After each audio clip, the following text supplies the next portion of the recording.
में था ग्लैडिस्टन, वो पूछ रहा है विल्बरफोर्स को बीच में रोक के कि तुमको कैसे मालूम भारत इतना पैसे वाला देश, इतना समृद्धशाली, इतना इतना।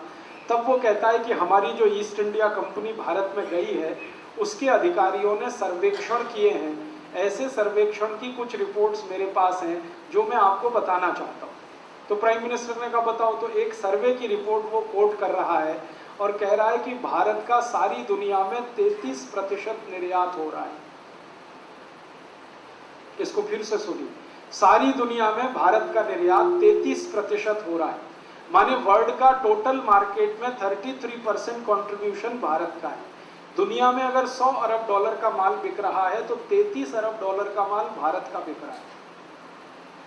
फिर वो कहता है भारत के बाद जो दूसरे नंबर पर हाईएस्ट एक्सपोर्टिंग कंट्री है वो चीन है, जिसका 27% माल दुनिया में बिक रहा है। और भारत और चीन दोनों को मिला दिया जाए तो आधे से ज्यादा माल तो ये दो ही देशों का बिक रहा है पूरी दुनिया में। तो वो कोट कर रहा है सर्वे की रिपोर्ट को। अब ये जो 33% एक्सपोर्ट हो रहा है, तो फिर वो पूछ रहा है प्राइम मिनिस्टर क्या क्या एक्सपोर्ट हो रहा है भारत से। तो वो बोल रहा है सबसे ज्यादा एक्सपोर्ट होता है भारत से वो है कपड़ा, टेक्सटाइल इंडस्ट्री हमारी सबसे अच्छी। आपको मालूम है यहाँ मलमल बनता था, मलमल की थान होती थी, 12 गज लंबा मलमल का थान तह करते हुए एक दिया सलाई के डब्बे में रख सकते थे, इतनी बारीक बुनाई होती थी। तो वो विल्बरफोर्स कह रहा है हाईएस्ट एक्सपोर्ट है टेक्सटाइल का, और वो कह रहा है कि दुनिया को कपड़ा पहनना तो भारत ने सिखाया। उसके ये शब्द पे ध्यान दीजिए। तो ग्लैडिस्टन हैरान हो गया। तो वो कहता है हाँ, दुनिया जब कपड़ा पहनना जानती नहीं थी तब भारतवासी मलमल बनाते थे, इतनी बारीक बुनाई था, और ये मशीन से नहीं बनता, हाथ से बनता है। तो ग्लैडिस्टन कहता है आई कांट बिलीव इट, वो कहता है मुझे भरोसा नहीं होता। तो विल्बरफोर्स कहता है भरोसा तो मुझे भी नहीं होता, लेकिन ये रिपोर्ट सामने रखी है, इसका क्या करूं। और ये भारतवासियों की बनाई हुई नहीं है, हमारे अधिकारी जो भारत में गए हैं उनकी बनाई हुई रिपोर्ट। कपड़ा बिकता था बहुत बड़े एक पैमाने पर, यहां से 33 देशों में जाता था। फिर दूसरा एक्सपोर्ट होता था स्टील का, स्टील बनता था इस देश में। फिर तीसरा एक्सपोर्ट होता था ईंट, ब्रिक्स का, ये घर बनाने के जो काम आते। चौथा एक्सपोर्ट था हमारे देश में, आजकल हम सीमेंट बोलते हैं, पहले जमाने में चूना हुआ करता था, चूना बहुत बड़ा एक्सपोर्ट था। ऐसे 36 एक्सपोर्ट। और वो बोलता है विल्बरफोर्स कि दुनिया के सारे देश भारत के लिए परेशान है कि उनको ये माल चाहिए, और भारत की मोनोपोली है, कोई उसका कॉम्पिटिटर नहीं है, क्योंकि बेस्ट क्वालिटी ये सामान बनता है। अब ग्लैडिस्टन पूछ रहा है तो फिर भारत सोने की चिड़िया कैसे हो गया। तो वो बताता है कि ये जो बिक रहा है सारा माल, इसके बदले में भारत को सोना मिलता है। हम कपड़ा बेचते हैं और हमको सोना मिलता है, हम लोहा बेचते हैं, हमको सोना मिलता है, हम ईंट बेचते हैं, हमको सोना मिलता है। क्यों? क्योंकि उस जमाने में करेंसी नहीं थी, सोना ही था, चांदी ही थी, हीरे जवाहरात थे। और आप जानते हैं बार्टर सिस्टम था। बार्टर सिस्टम में आप कुछ देंगे तब कोई दूसरा देगा। तो हम कपड़ा देते थे तो वो सोना देते थे हमको, हम स्टील देते थे तो सोना देते थे। और हमारा सबसे बड़ा व्यापारिक साझीदार था अफ्रीका। अफ्रीका में सबसे ज्यादा सोना होता है आप जानते। तो अफ्रीका के व्यापारी हमसे ये खरीदते थे और बदले में हमको सोना मिलता। और ये 3000 साल चला,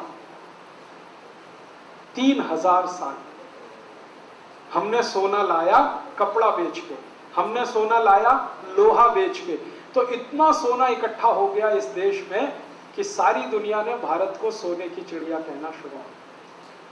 और सोना इतना हो गया हमारे पास कि हमने गहने और जेवरात तो सोने के बनाए ही, फिर जरूरत पड़ने पर मंदिर भी सोने के बना डाले।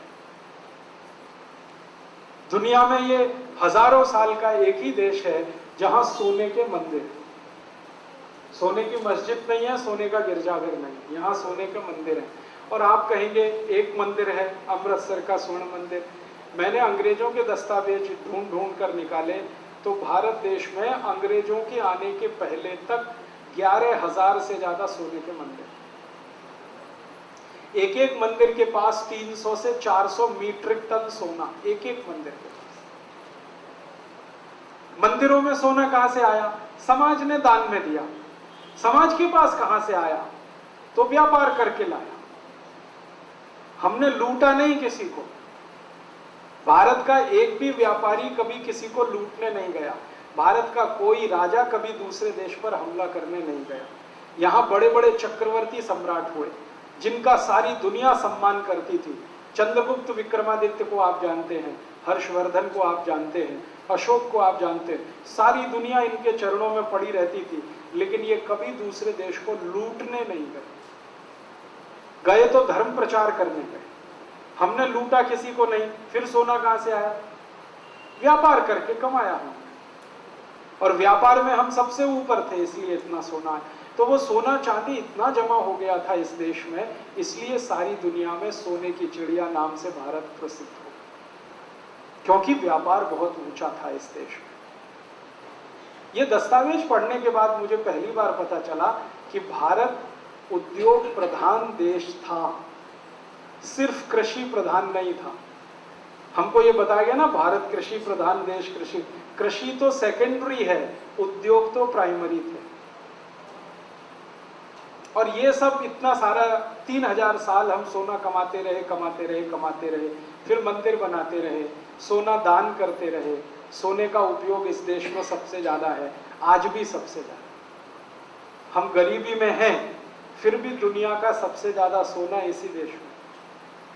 भले वो घरों में है, ये अलग बात है, लेकिन है अभी भी इस देश में। तो इसलिए ये देश पैसे वाला, समृद्धशाली बना।